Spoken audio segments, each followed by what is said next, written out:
Highway પર પાદરાથી કરજણ વચ્ચે Asian paint ભરેલ ટ્રકમાં આગ લાગવાની ઘટના બનવા પામી। પ્રાપ્ત માહિતી અનુસાર નવા એક્સપ્રેસ હાઈવે દિલ્હી મુંબઈ પર પાદરાથી કરજણ વચ્ચે એશિયન પેઇન્ટ ભરેલ ગાડીમાં પંચર પડતા ગાડી સાઈડ પર ઊભી હતી। તે સમય દરમિયાન ત્યાં પાછળથી બીજા ટ્રકે ધડાકાભેર અથડાતા પેઇન્ટ ભરેલી ટ્રકમાં આગ લાગવાની ઘટના બનવા પામી હતી।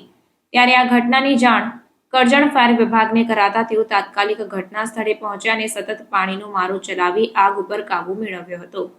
આ ઘટનામાં સદનસીબે ડ્રાઈવરનો આબાદ બચાવ થયો હતો।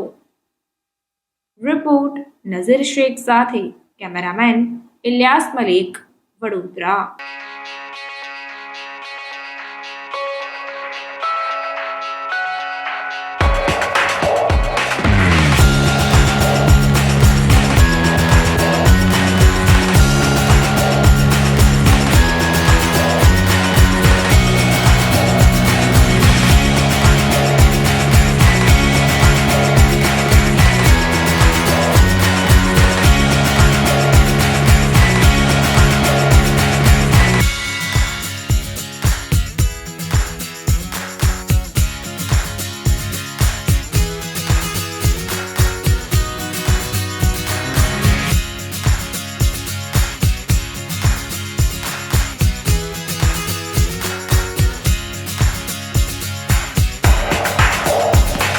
સમાચારોની અવનવી અપડેટ્સ માટે જોતા રહો સેક્યુલર ગુજરાત ન્યૂઝ।